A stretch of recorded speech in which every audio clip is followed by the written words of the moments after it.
sorry. We get it. Still working on the whole training thing.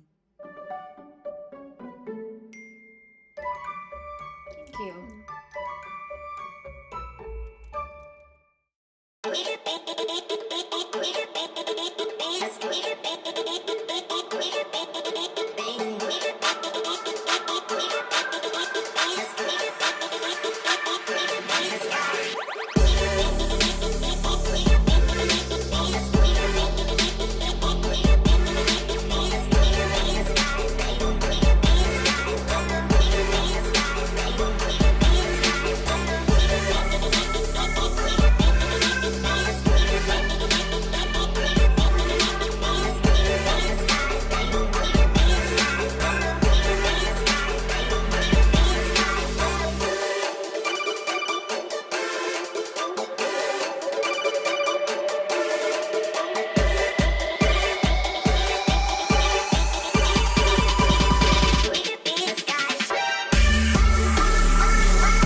close till I get up. Time is barely on our side. I don't wanna waste what's left. The storms we chase are leading us, and love is all we'll ever trust. Yeah, no, I don't wanna waste what's left. And on we'll go, through the wastelands, through the highways, till my shadow turns to sun rays. And on we'll go, through the wastelands, through the highways, and on.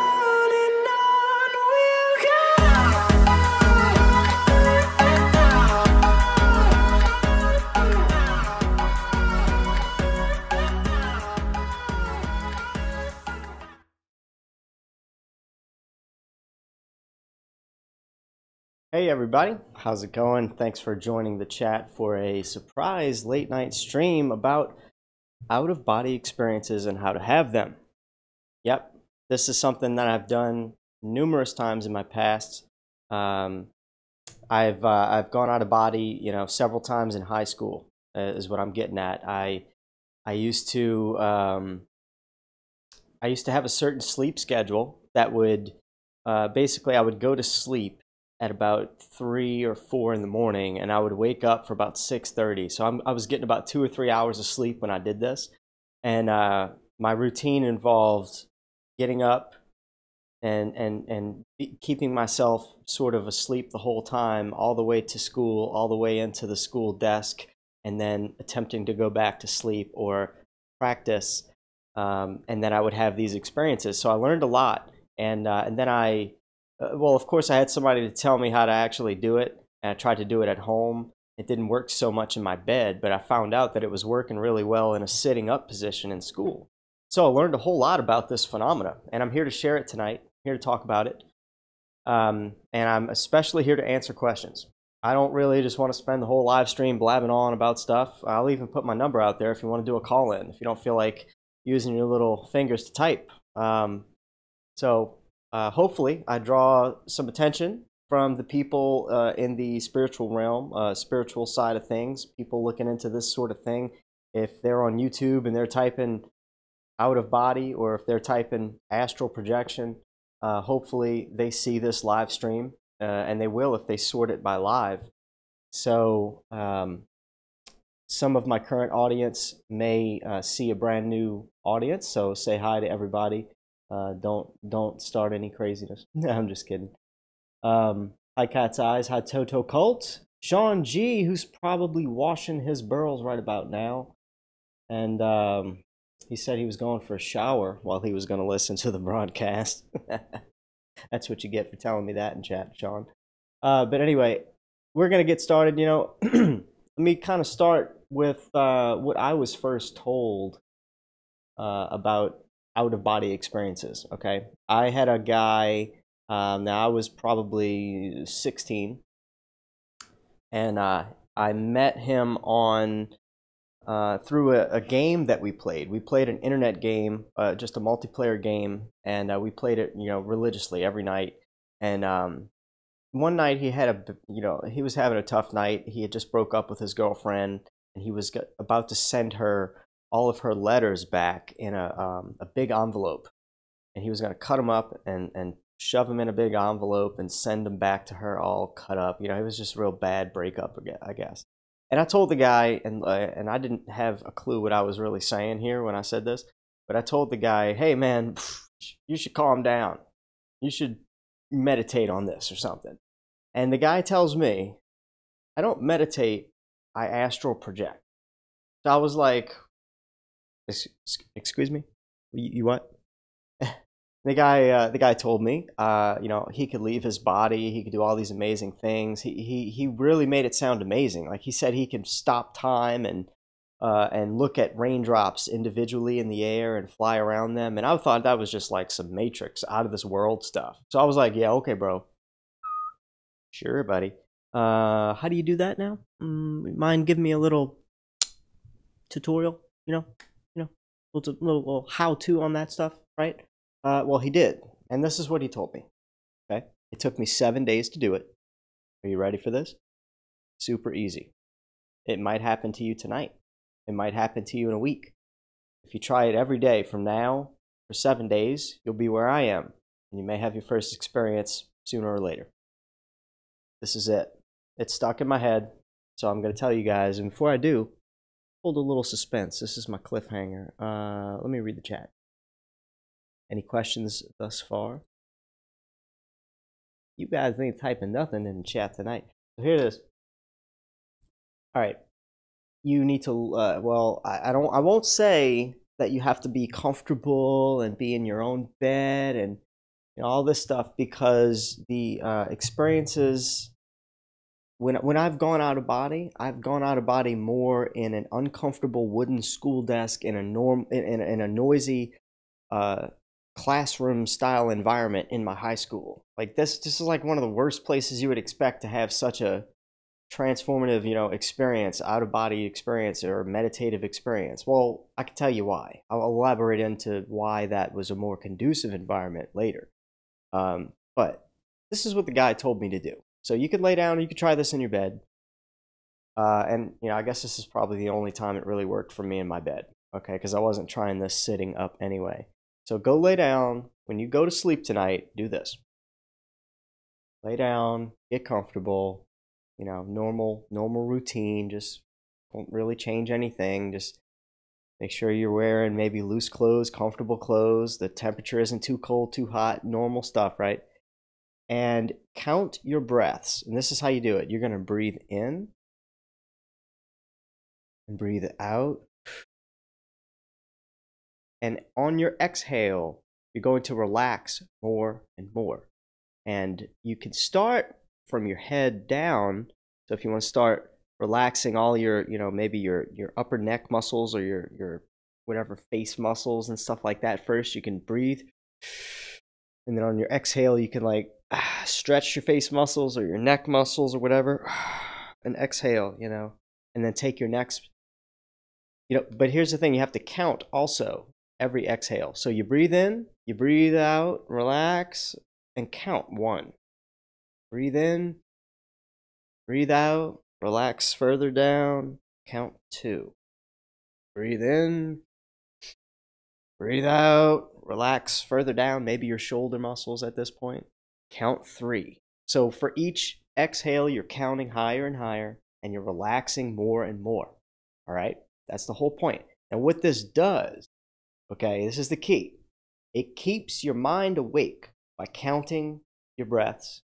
It keeps your mind is keeping a count, and your body is relaxing to sleep. With each exhale, you're relaxing more, and so it's putting your body to sleep while it's keeping your mind awake. And this is the key combination that you need to have in order to have an out-of-body experience. Every technique out there is going to tell you to do this in a different form or fashion. Keep your mind awake, put your body asleep. This is how I achieved it. And you're gonna experience some interesting stuff. I mean, and here's the thing, it doesn't end there, okay? As you're counting your breaths and relaxing more and more, maybe you've already gone to your feet by number 10 or 12, and you're just 13, in, out, 14, in, out, 15. You're just still counting, right? And you've already relaxed. And maybe you're starting to daydream, because this is what's going to happen. You're going to start daydreaming. Your body, as it goes to sleep, and as you become closer to the mind awake, body asleep border, you're going to start daydreaming more. You're going to have what's called hypnagogic imagery start bombarding your mind. I mean, it'll come in the form of quite interesting stuff. Like I was counting my breaths one night, and I might have been on number 16 or 17, feeling really relaxed, nice and good. And all of a sudden I realized that every number I was counting, I was seeing another Christmas light pop up on a green wire, like a Christmas tree wire. Boop, number 18. Breathe in, breathe out. Boop, number 19. Ooh, it's a blue light. Breathe in, breathe out. Boop, ooh, number 20. Ooh, it's a yellow light this time. Breathe in and breathe out. Boop, ooh, number 21. And I was literally just seeing my imagination do this on its own. And what that will do is draw you into the imagination or the pretend dream world more than the actual count. And if you do that, you'll be asleep and dreaming in no time. And you'll forget the whole experience. It will be a waste. So this trick here is to keep very much count active. Like you got to focus on the count. And if you lose count, because this is what you'll start losing count. You'll get caught up in one of these little daydreams, and you'll be like, oh crap, was I on 16 or 17? If you do that, start over. That's a trigger point. Now you'll do this maybe a few different times. You might start over 2 or 3 times and realize, well, by the 3rd time of starting over, you can't even get past number 4 by the time you're daydreaming about some random marshmallow guy chasing you through the city. Like whatever. And the thing is, you now have to recognize that as you're very close to the mind awake, body asleep border. you're very much in the prime state for an out-of-body experience, and you may begin to start experiencing other things, loud noises, pops, electrical buzzing sounds in your ear. You might hear people yelling and screaming, actually, loud yells, like people like rah, rah, rah, rah, in your ear. Two people yelling at each other in two different ears. It's crazy. One person's here yelling at the other person, and you're like, it's a weird thing. It's a very common thing. Voices, yelling, pops, electric buzzes, wind sounds, hurricane sounds, wind noises. What else? Those are just the things I can think of right now. You might feel floaty. You might see a 3D blackness. You might experience things like that. You won't every time.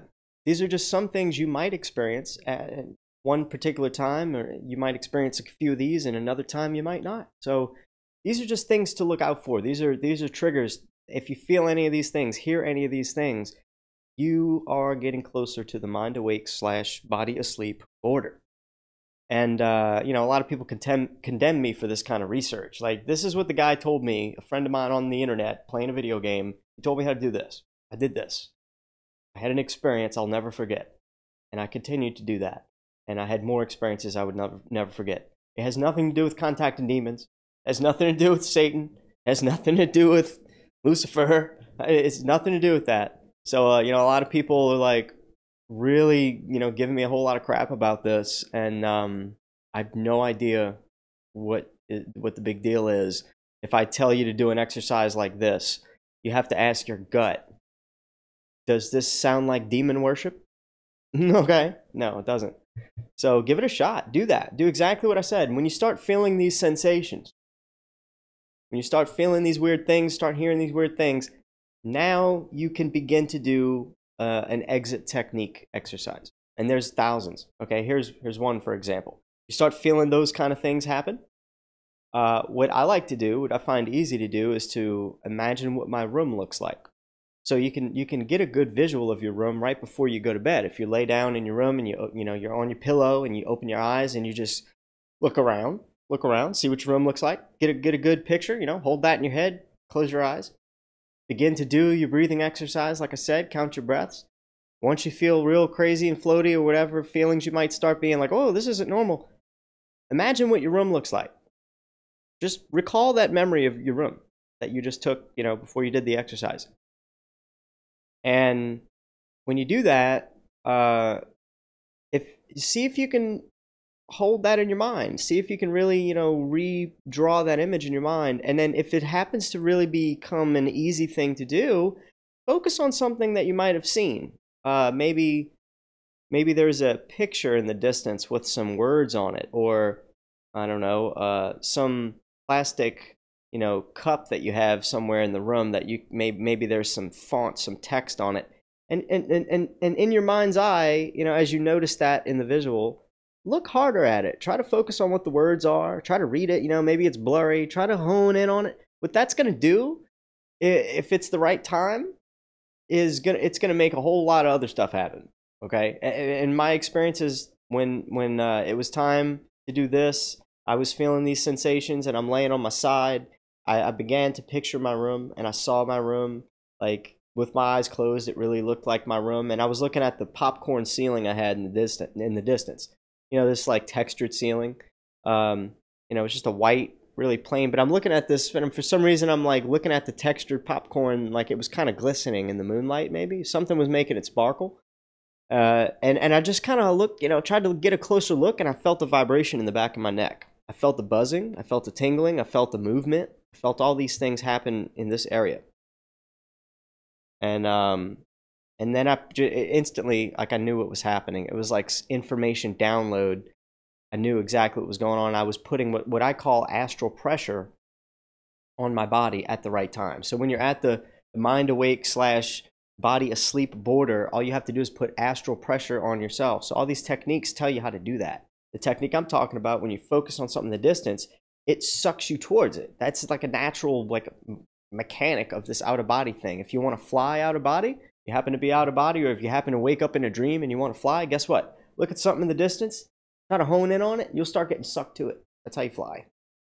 weird, right? You might not have a clue what I'm talking about. But if you just trust me, I've been there. Do it. That's how you do it. Just how it works. But the thing is, there's thousands of techniques that tell you how to go out of body. And if you look at this from a perspective of how is it putting an astral pressure on your body to move it out, you begin to see why all the techniques work. They all have that in common.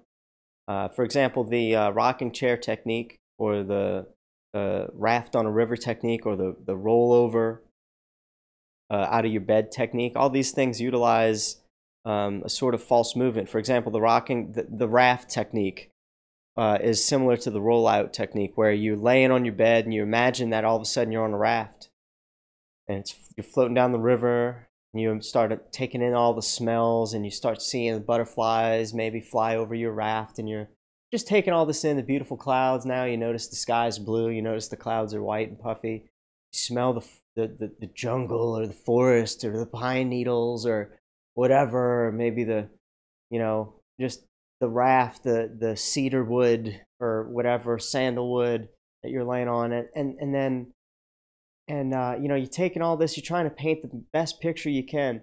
And then all the while, you're trying to also feel like you're on that raft. So you're like bobbing and weaving and ebbing and flowing with the river. And that kind of gets you to feel that vertigo in your bed. If you're doing it right and you're picturing all this, you'll start to feel like you're on that raft. Same thing with the rocking chair technique. If you just imagine your bed is on a sort of a rocking bed, or maybe it's going left and right on a tilt, rocking tilt, you can imagine the bed's doing that, and eventually you'll feel it. Eventually you'll begin to get the vertigo. And I'm not kidding. I've done this myself, and I've done the rollout technique. I've done a sit-up technique where I was actually imagining myself visualizing my favorite Super Nintendo game of all things. And in the game, the characters are flying head over heels, and while I was visualizing the characters doing that, I began to feel like I was doing that. So I was creating a false astral pressure by doing that visual and latching onto it. I was making myself feel that while I was just in the perfect state, almost asleep, my mind's still awake thinking about my video game. And then I do this flipping thing, I feel the dizziness, and I just focused on that dizziness.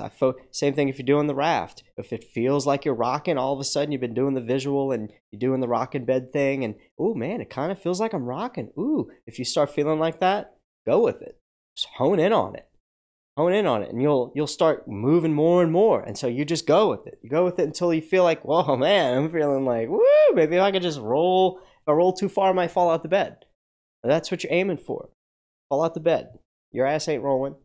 It's what you're building up to is you're creating an astral pressure, and you'll literally roll out your bed, out of body.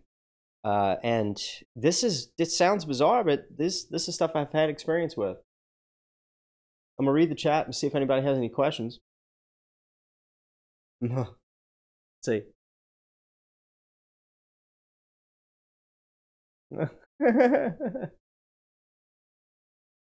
All right.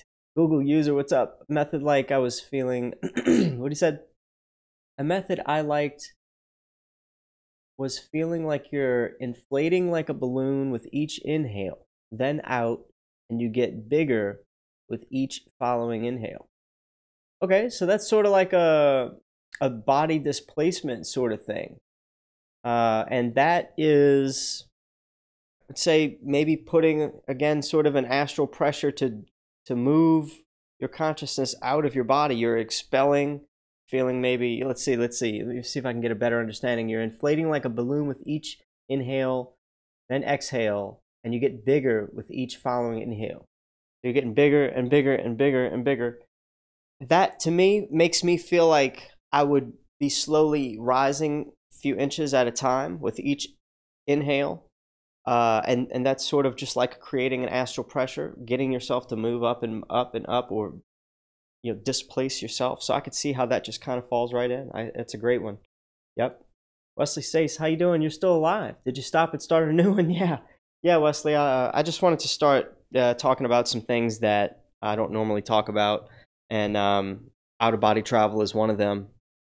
So I told everybody how to how to do a simple, counting your breaths exercise to have an out-of-body experience.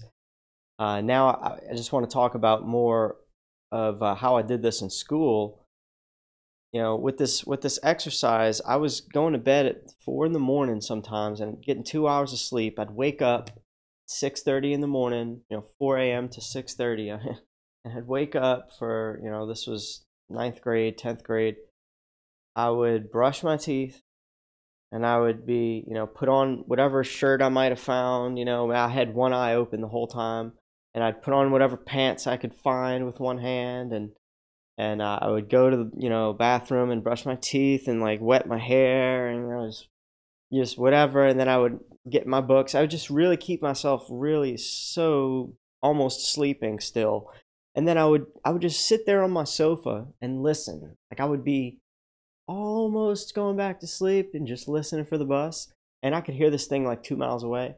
And finally I'd get on the bus, and what would happen was I'd get on this one bus. It would take me all the way to the middle school, and I would fall asleep on that bus. Okay, I would just try to completely go to sleep. I'd like this the whole time on the bus, and I would get off that bus. If I managed to wake up, sometimes I'd forget. My parents would get so mad. They have to come to that school and then bring me to the high school. But if I did manage to get off that bus, I would get on the high school bus and go from that middle school to the high school.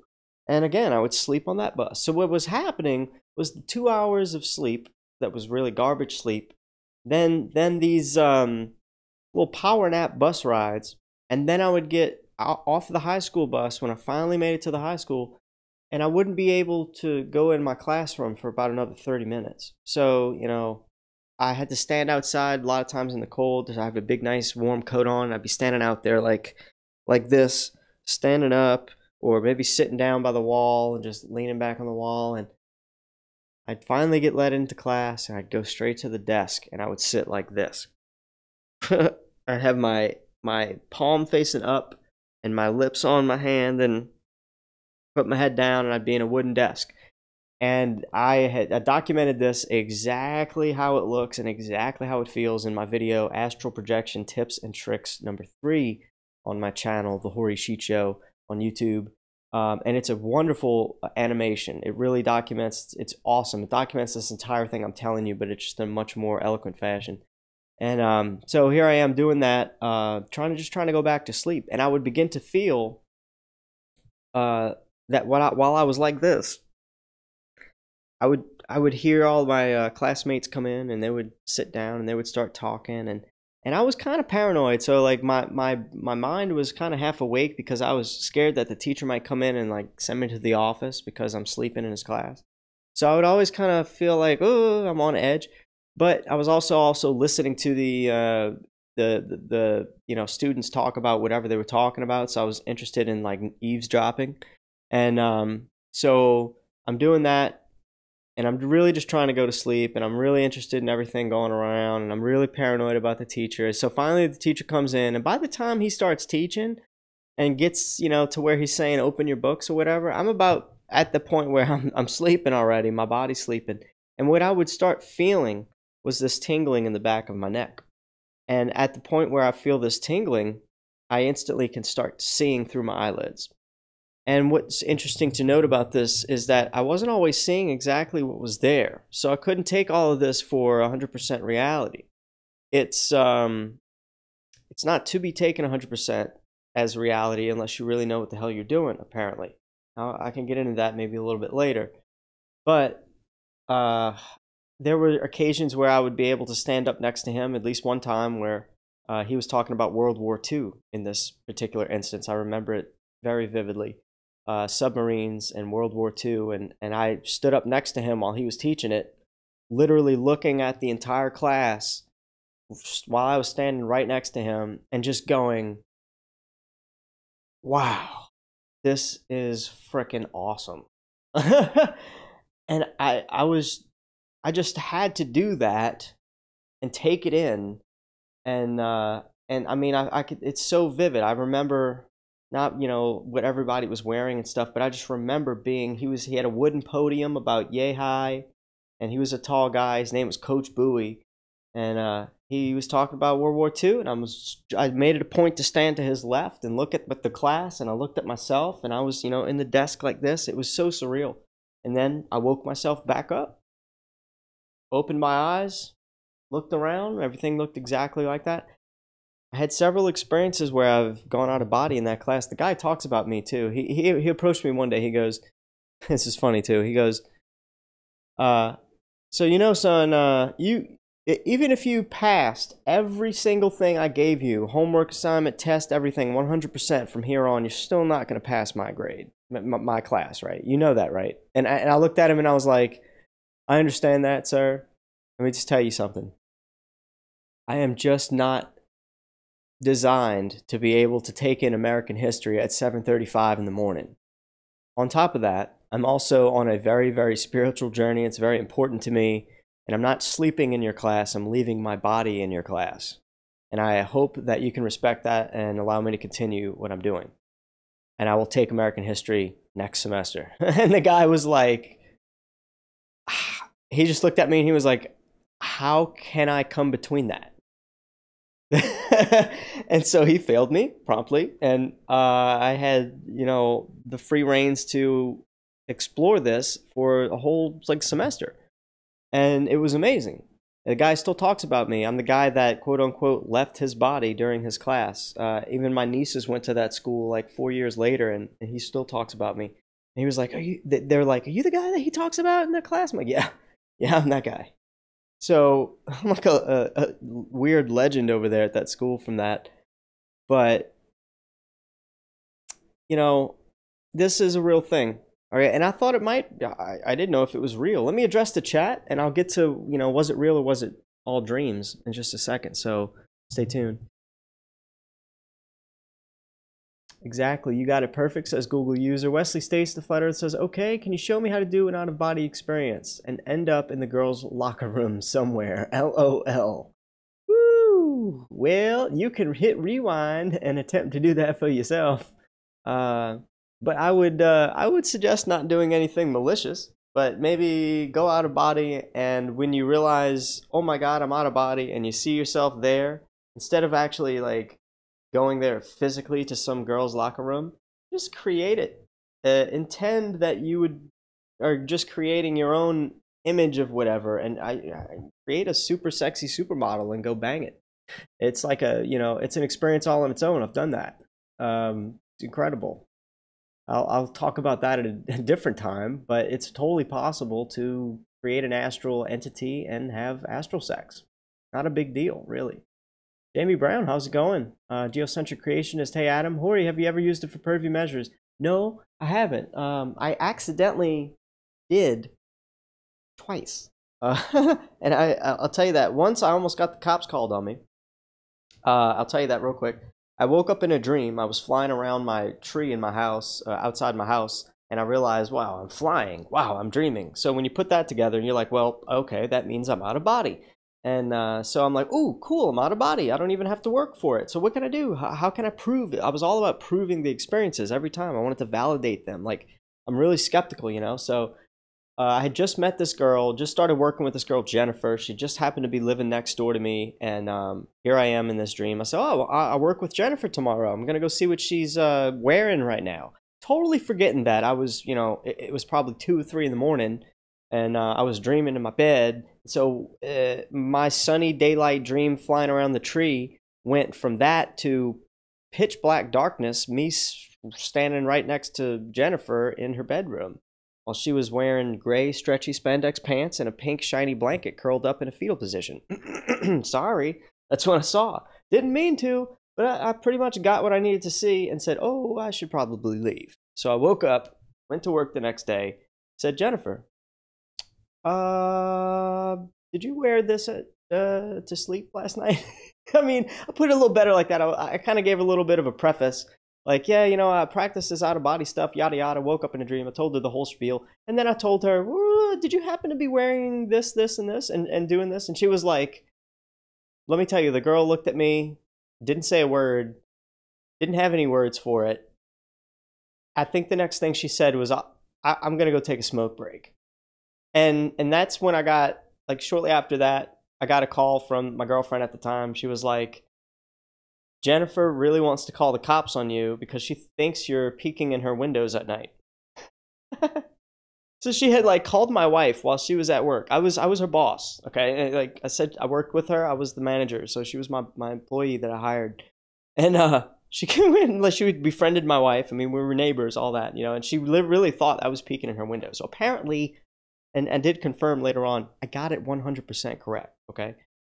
The other time I did it pervishly, I guess, was my ex-fiance one time. It was when I was first getting into this. And I mean, and she would have been okay with it. We had, you know, had sexual experiences and stuff. But I went out of body and ended up in her bedroom. And I seen her butt naked on her bed with no covers on at all. She was just stark naked on the bed. And I was like, well, but maybe I should leave here. I should, you know, I felt pervy. So I woke up and I told her about it the next day. I got kind of a similar reaction. This girl's face, her jaw just dropped. And what she told me was she had never, ever, ever in her life, ever before slept naked. That was her first night ever sleeping naked. And that she slept just completely naked with no covers or nothing on the bed. I was like, oh my God, it's exactly what I saw. So freaked her out. I mean, and it's kind of odd to see somebody, first of all, I mean, yes, maybe I envisioned someone naked on the bed, but to see the covers strewn off the bed, like, it just in such a wild fashion, I thought it was odd. And I noted that. And she just, I mean, it further freaked her out, you know, that, yeah, exactly what fucking happened. So that's what I'm stuck with. And, you know, I have other experiences where I've gone through a wall or I've even seen in the future. These are freaking real experiences. I'm not here to, like, talk too much about what I can do, what I've done. More so, like, here to answer your questions and help you through, you know, anything you might have to ask. But, yeah, I've got a few more. But these are, I just want to tell you guys, you know, it's a real thing. It really is. As freaky as it sounds. It's out of body. They can't see you, says Wesley. Forgive me, everybody. I'm just one sick puppy. Need a girlfriend, says Wesley. Wesley. Earth Pond says aloha. Corey, no. So, yeah, I mean, really, that's it. These experiences are very real. And from that, you know, from having some of these experiences, I, you know, was like sitting up in science class one day. I think this was the next semester after I had some of these experiences under my belt. I was falling asleep doing the same, you know, exercise and you know, my hand and my head and all the same position. And I began to feel the tingling instead of in the back of my neck. I felt it sort of in my belly. And this was a different sensation, or it was the same tingling, but in a different area. And I don't know why this particular time I decided to focus more on the tingling instead of actually like moving out of my body. Because the whole experience beforehand was to feel the tingling, see through my eyelids, and begin to try to move. But in this experience, in the science lab, I was feeling it more in my stomach, and I was focusing in on the tingling and just focusing on that alone. And what I was doing was expanding it, making it grow, and then making it move. And what I found out from that experience was that I could take that energy, that tingling, that it was actually like a vibration. It felt like if there was a sound, it would be like, you know, it was like an electric buzzing. And I, so this was, it was just freaky to me that I could feel this and move it around at will. I could move it from my stomach down to my legs.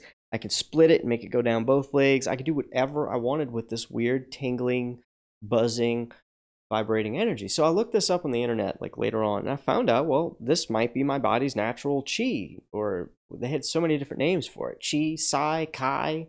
You know, that's where you get Tai Chi, Qigong, all this Tai Chi, Qi. So, I mean, I still don't understand all that stuff, to be honest, and you don't have to. You just have to understand what it is, how it feels, and how to manipulate it. It's just so natural. But people put all these labels on it. It's too much, in my opinion. But anyway, feeling this, reading about it on the internet, and they said that you can do different things with your body's energy. And one of the things was healing. And I was like, wow, that's cool. So I started looking into, you know, how to manipulate this energy without being in that sleep state. And what it led to is energy healing. So I'll do another, you know, live stream at a different point as I've already done in the past on how to energy heal, and I'll offer myself up for if anybody has a headache or nausea, which is kind of quite common.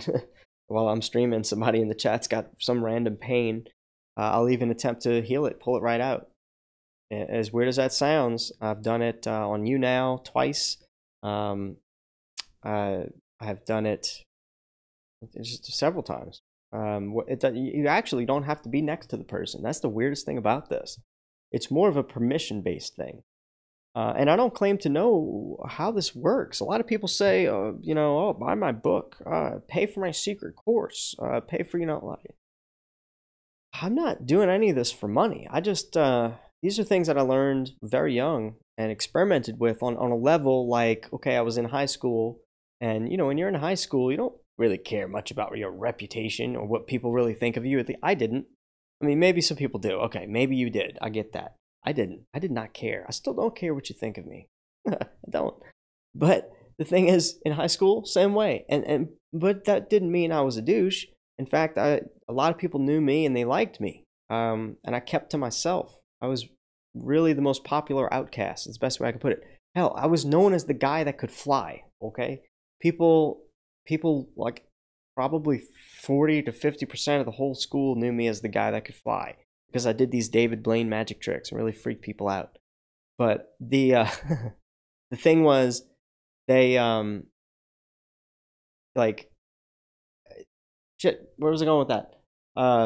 They knew me as the guy that could fly. I would freak these people out with that. I don't even think I was going to go and talk about that. No, I would keep to myself. I know that. At recess, I would show it to my friends. I would introduce this stuff to the different people that were in my clique, in my circle, and what I found out is that they would feel this, okay, in all kinds of different ways. So when I was in school, yeah, getting back to what I was saying, I was in high school. I didn't care what you thought about me. I was using some of the friends that I had in my outcast circle as sort of guinea pigs. So like I would say, hey, so and so, hold out your hand. Let me try something on your hand. And I would do this thing that I read on the internet, and they would a lot of times they would whip their hand out and they'd be like, whoa. I had friends that would be like, no, I'm not doing that again. And it was just intriguing to me. It was fascinating, and it still is fascinating. Kids that are, like kind of the age range of like 5 to 18 seem to be really sensitive to this. Right about after 18, 19, 20, you start to, just lose the feeling of it, I guess. But younger children feel this. So high schoolers and stuff, it's prime time to do energy work. And I just happen to be in a space and a time where I discovered this. Didn't care who thought what. I had lots of people that I was asking to try it on. And then I learned all on my own different ways to do things. And it eventually learned into, eventually I just kind of taught myself how to pull out headaches or nausea or joint pains. And so I talk about it nowadays. It's not just something that I played around with and screwed off with just for fun. It was a lot of that, and it freaked a lot of people out. But later on, with serious injuries, I had an aunt of mine that fell down in the French Quarter somewhere. She twisted her knee or something, banged up her knee, and I was living with her for a time, and she came outside sitting down on the patio, and she was crying, and she was bawling, tears. And Earthpond says, was hanging out with ODD earlier. Oh, congratulations. Tell him to stop show calling.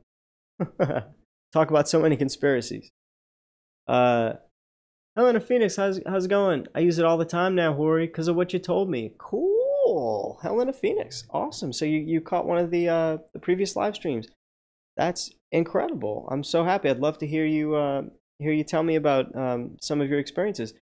And the thing was, my aunt, she hurt her knee. She was crying. She come outside, sit next to me, and she's limping. Okay, she's limping in tears, sitting in the lawn chair next to me. And I told my aunt, I said, can I help you with that? And I just felt inclined to at least try energy healing on my aunt.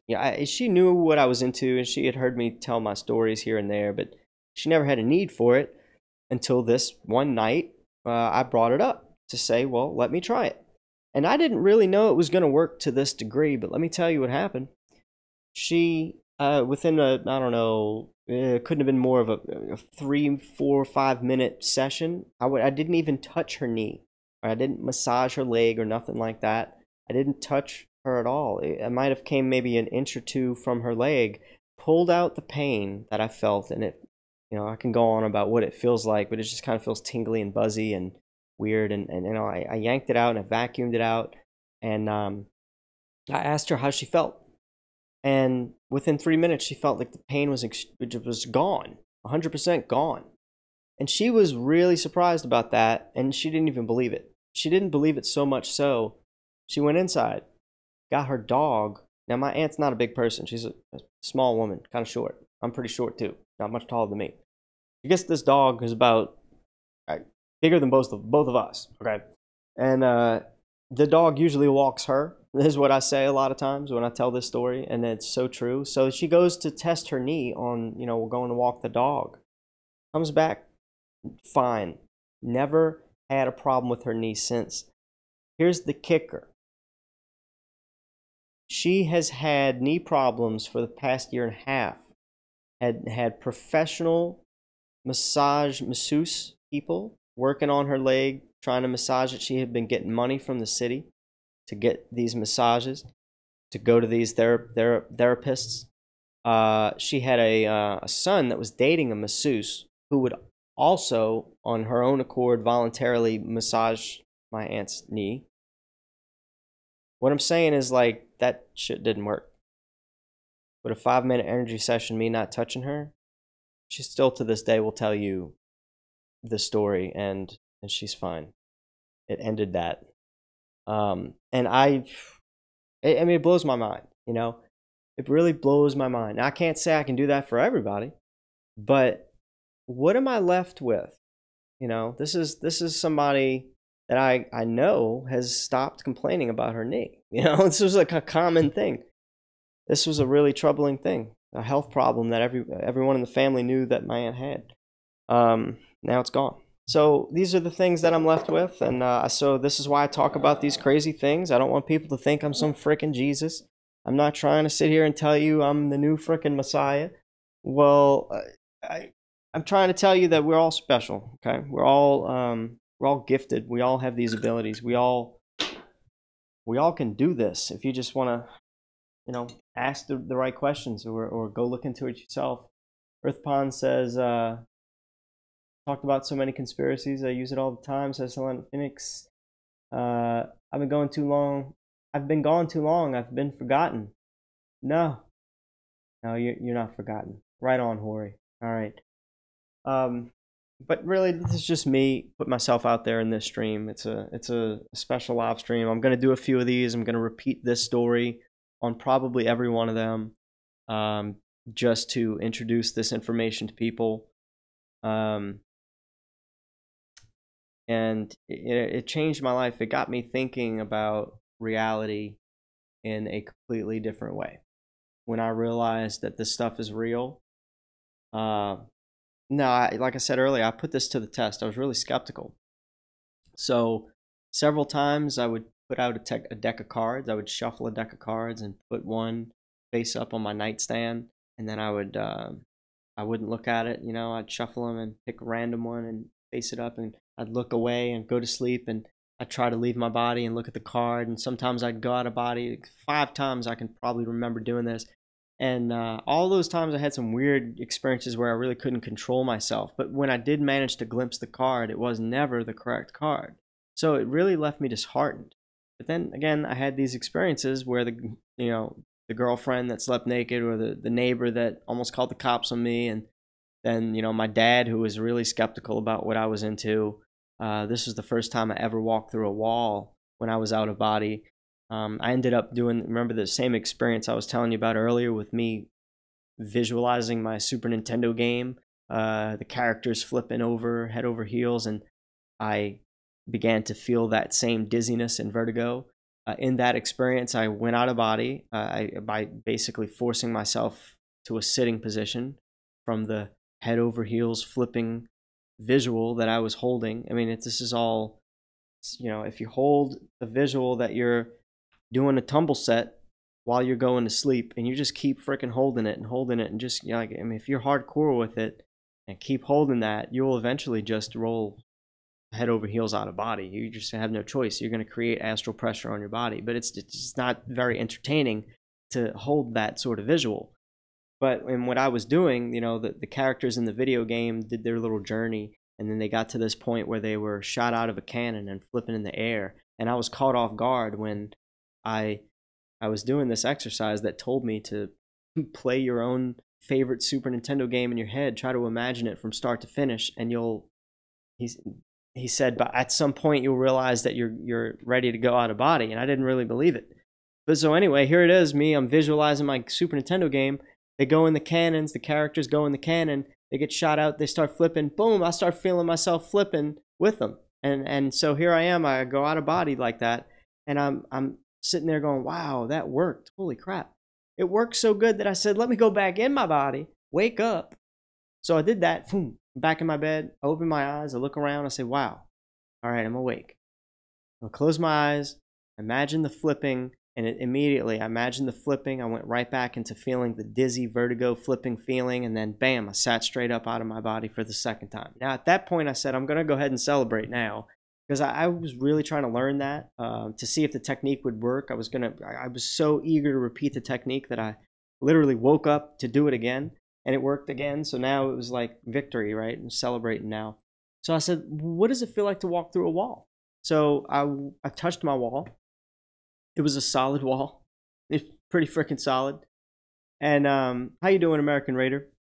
Good to see you're interested in hearing the experiences. I've tried astral travel, but seemed like too much effort. Well, I did within the first probably 30 minutes, I told you a good technique if you want to rewind and watch it later. Really easy one to do.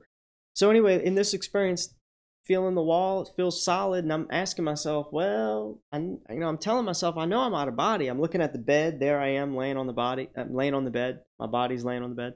And I'm like, well, I'm just going to run at the wall. I'm just going to run smack into it and see what happens, because I'm not going to get hurt. You know, none of this is going to hurt. But the wall felt solid, believe it or not. So here it is. I run about 3 feet back from the wall, and I run straight into it.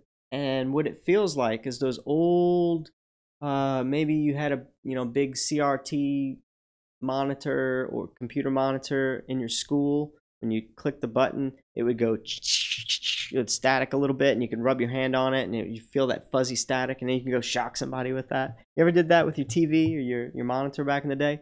Well, it felt like that. It felt like that kind of static. The wall felt like that when I passed through it. My entire being felt like that as I was passing through the wall. Just like that. And when I got through the other side of the wall, I was in my dad's room. Well, I didn't know that he had closed and probably locked his door. But the thing was, he was sitting at the foot of his bed with his feet dangling off the front end. And we had a ceiling mounted TV, so he was sitting very much at the foot of his TV, at the foot of his bed, the closest spot to the TV, and he had to look way up though to see it. And I thought that was really weird, because it's a ceiling mounted TV. He could just lay on his back and watch this TV. So I didn't know what he was doing. And I thought that I had slipped instantly into a dreamscape. And when you do that, you run the risk of not remembering it if you don't wake up quick enough. So in that experience, I said, well, let me wake up and go back in my body. But I took note of what I saw, and the next morning I told him, hey, so Dad, I had this experience, and I did this, and I saw you in your room sitting up watching TV, and he freaked out. He was like, this is somebody that really did not like me talking to the people I was talking to about this stuff at the time. I was like kind of young, 16 still. He really didn't like what I was getting into with this stuff. He didn't like me reading the book I was reading about it, which was really nothing satanic. It was like a Sylvia Brown style book or something. But when I told him this and I described what I saw when I came in his room through the wall, like he was freaked out.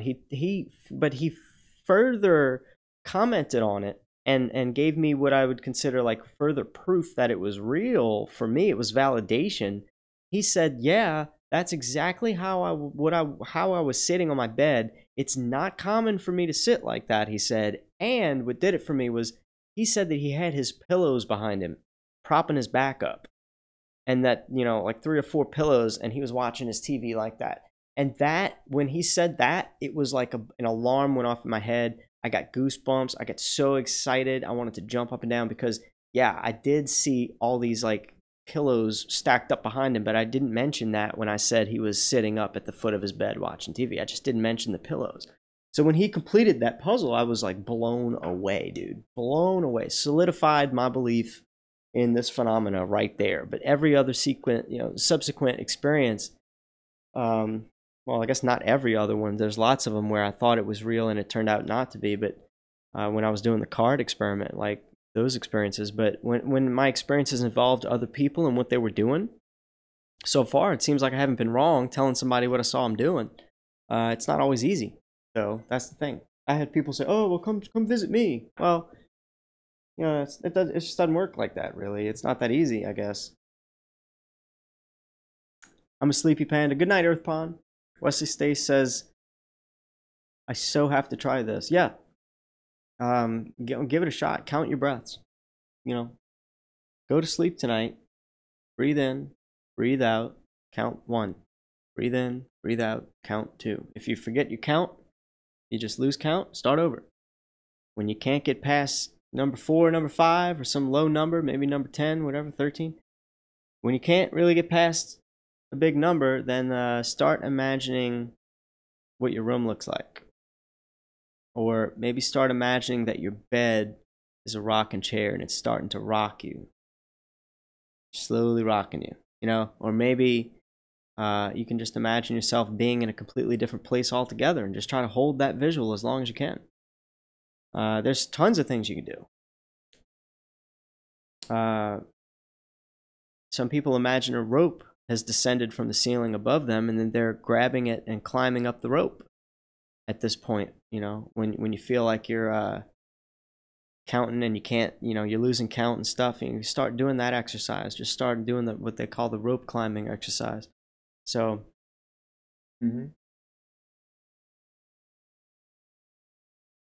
several things that you can do. But anyway, that's probably going to be good for me. This is the hour mark. I got a lot of the stories I wanted to tell out. You know, next time, what I will bring that's kind of new to the table, if I can remember to tell it, would be the experience where I sort of saw into the future about 5 minutes.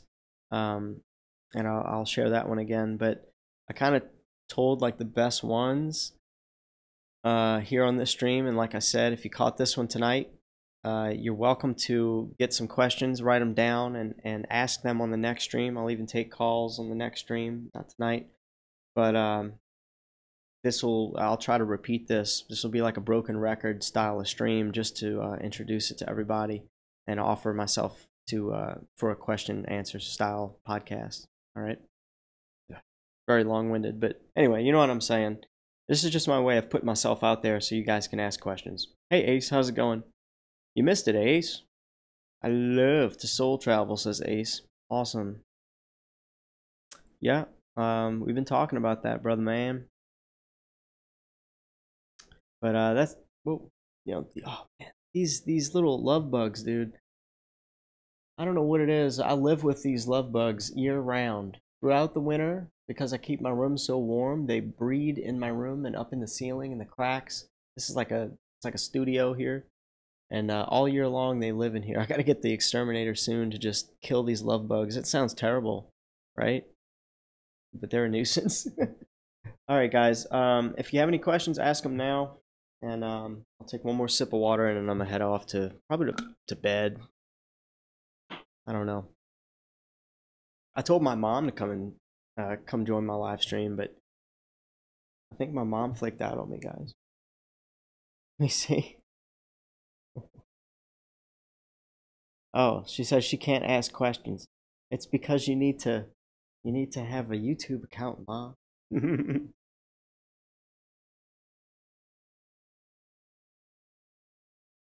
It's okay.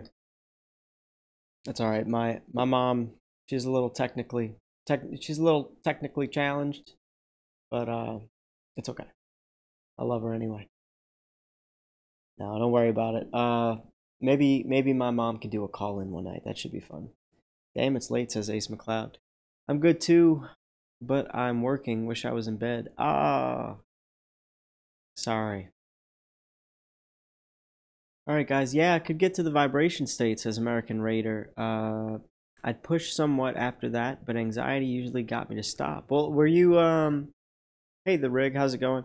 Were you getting to where you were kind of feeling scared, about it, American Raider? Were you getting the fast heartbeat thing, or what? Because if you get that, I've gotten that too, and yeah, it's alarming. It's like you're all of a sudden running a marathon, or it makes you feel like maybe you're not breathing and your body's reacting, and you're getting the fast heartbeat all of a sudden, and it just catches you off guard. If you're getting that, I've never really had it be a problem, and it's just kind of one of the last things that happen. Really, one of the last things that happened before the magic. And it is sort of an anxiety, and it is something that you're gonna have to experience over and over and over again, and develop your own sort of comfort with. It's just gonna be what it has to be. That's what it's gonna take. It sucks. There's no real good advice I can give you, and even when it happens to me nowadays, because it's been so long, it stops me in my tracks. So it's kind of a normal thing. It's one of those hurdles. It sucks. Ace says, these days I prefer to stay in the vibrational state. It's just your ego trying to keep control, but you're in sleep paralysis. I could see that. I could see it being ego related. It's certainly an unnecessary thing. The times I've overcome it and I've felt it, beating my heartbeat, and I'd get freaked out, but then I'm still like, I was probably in a bad space at that time, so I didn't care if I died. I think I didn't care if my heart blew up or whatever. But like, I don't know what space I was in to not care, but I know I just said screw it. And I was able to get out several times, but it would feel really weird. It would feel like my heart was going to blow up. Or some part of me just pushed through it, and I was able to have the most magical experience. Just know that, the vibration paralysis state itself can really scare the crap out of you, but once I transcend into that state and I get the vicious vibrations and paralysis, once I realize my body is fully paralyzed, I start getting too excited on a happy level instead of excited on a freaking out level. I don't get like that. When I have the paralysis, I'm like, oh, yes. Yeah, that is what ruins it for me. A lot of people, it's the opposite. They get to, oh my god, I can't move. Oh my god, I can't move. Oh my god, and then they finally jolt themselves awake. So I tell people all the time, if you're having trouble with this, sleep paralysis, sleep nightmare stuff, lucky you. You can achieve hands-free full body orgasm in vibrational state. Yeah, I didn't want to go there, Ace. Or have you ever had nights where you're going to project or go lucid even if you don't want to? No, but I think I know what you're talking about. You just have that knowing.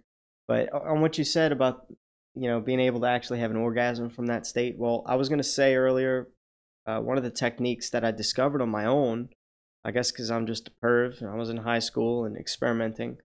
You always want to try to have that lucid dream where you're with that supermodel and you're banging a supermodel, right? I mean, come on, who doesn't? What guy hasn't gone to bed hoping they'd have that dream? Well, when I realized that I can go out of body and maybe create those kind of dreams, like I decided, let me see if I can go lay in my bed, do this exercise, this relaxing exercise, and imagine that I'm having sex, and see if I would phase into that dream, and then wake up from that dream and say, wow, now I'm here, I'm in what I created, because that's also another technique. Well, little did I know that while I was attempting to do that, I just got to a certain trance state, a certain relaxed body state where while I was imagining the sex, I began to feel it. And I began to feel it so much that it spurred an orgasm right there. So it was like, it's true. You know, this is something that can happen, a full hands-free, you know, experience. So, you know, that was an eye-opening thing. Yeah. Thanks for bringing that up, Ace. My lucid dreams just came true this week. So are you talking about manifesting dreams? Because that's a whole different thing too. That's like the new age part of this stuff. You could say, people say that you can manifest things. You could just think of it hard enough and it will happen. My partner's doing that right now. She said she wanted to be a millionaire soon enough, like within like a year, and it's looking that way. So I don't know. It's just looking really good, I'll tell you that. Nice job and stuff. A lot of other people will tell you that what is it? Conor McGregor is another one that will tell you he imagines his victories before he has them. He really meditates on them, and he says that exercise is totally responsible for his success. So people really live by that, you know.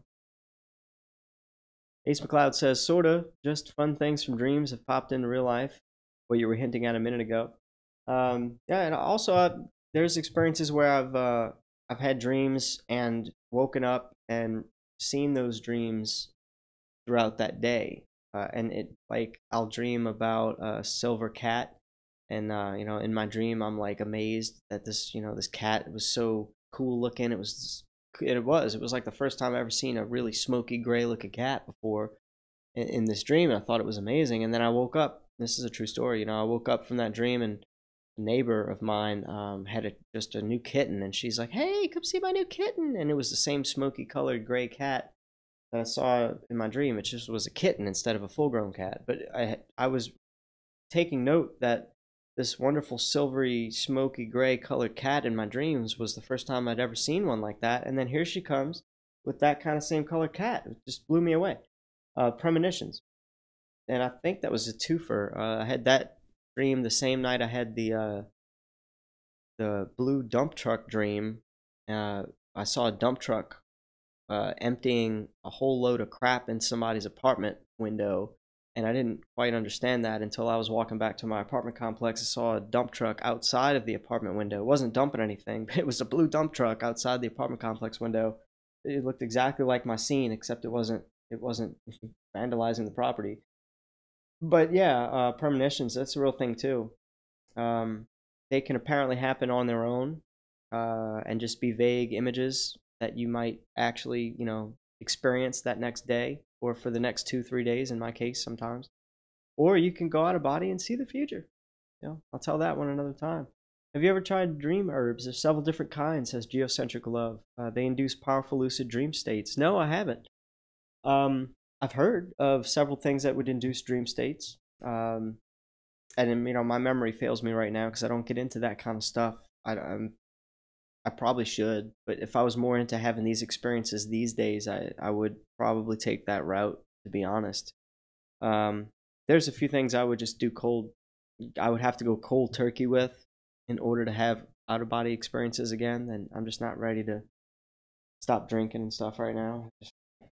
I talk about these experiences because they are so burnt in my head, my memory, my core, my being. These are things that I know to be true. I've tested, and with a very, very skeptical approach, I've tried and tested these things. I feel like nobody else is talking about this, or if they are, they're not offering themselves for a free question and answering stream at 2 in the morning. Or if they do, they're giving you a whole bunch of fluffy fluff and telling you to go buy their book, or sign up for their private course or whatever, all that. So, which I'm not, it's not incredible. It's not too bad. Yeah. But people just need to share this stuff openly, freely. That's all.